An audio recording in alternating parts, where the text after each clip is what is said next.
Gitangtang niya ang linoleum. Ayan o. Sayang lang kwarta nga atong gipalit. Kay iya rang gitangtang. Maigan wa na siya mabre. Bukas to. Labaran niya sa gawas. Manang o. Yan.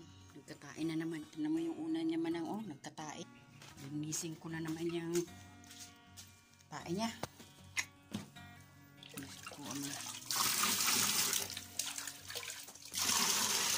Diyan ko na lang muna nilagay yung mga linoleum. Sayang lang, di ba manang?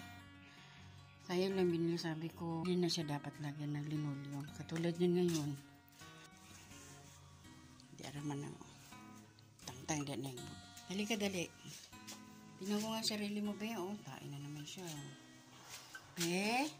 Be, dumumi ka na naman. Paliguan ko muna siya. Linisin ko muna siya bago ko siya pakainin. Oh, lama-lama. Wait lang.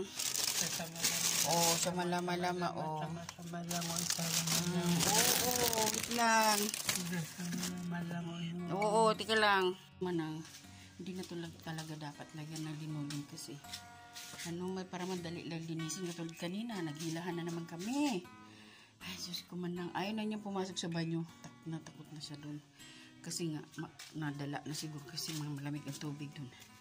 Tapos dito ko siya nilinisan man lang. Ang kamay man lang, nagkatae. Ang linis ko, magsusunog lang ako dito kaya naiipon yung basura niya. Magsusunog.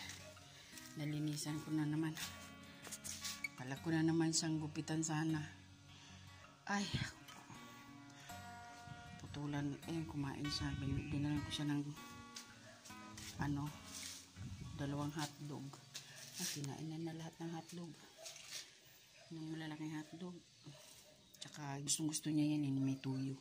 Wala lang mantika. Tsaka saging.